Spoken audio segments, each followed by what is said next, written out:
So then say if you were a bad guy and you wanted to sell or extort might be the wrong word. You wanted to get money from vulnerable people that were desperately looking to improve their life or make their business a success.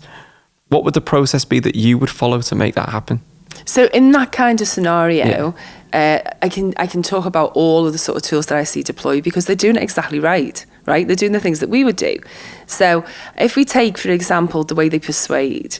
So if we go to rhetoric devices, right? So I'm going to talk about Aristotle. Don't everyone switch off. But if you're putting together a persuasive argument, there's certain things that you need to do. So one thing is we need facts and figures. They don't need to be right. Okay, so statistics made up on the spot and all the rest of it. But give facts and figures out, right? So they're not going to check that. But they want to see some numbers. So that's logic. But what logic doesn't do, it's not juicy enough to get someone to start handing money over and becoming an advocate for your cause, right? And that's what they're really after.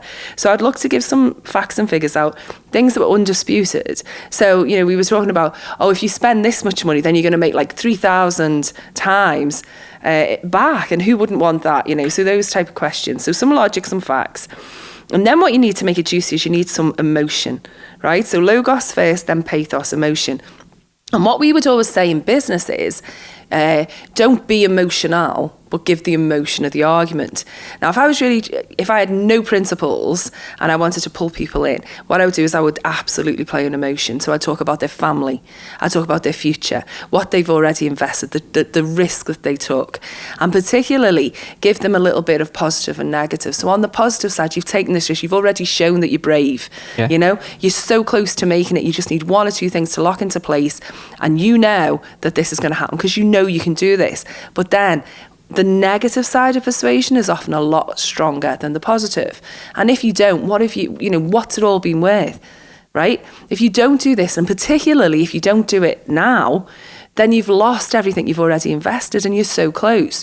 And that's the third one, right? So the third one is that idea of urgency, right? Of now is the time, seize the day, it's got to be now.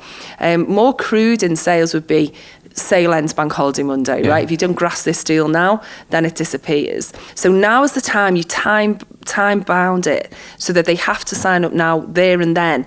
Because what we always say is if your emotion is raised, right, then you step back. We step back from things, and what we do is we give it time for that emotion to go down so that our decision-making capacity, which emotion just kicks off the cliff, our decision-making capacity comes back into play.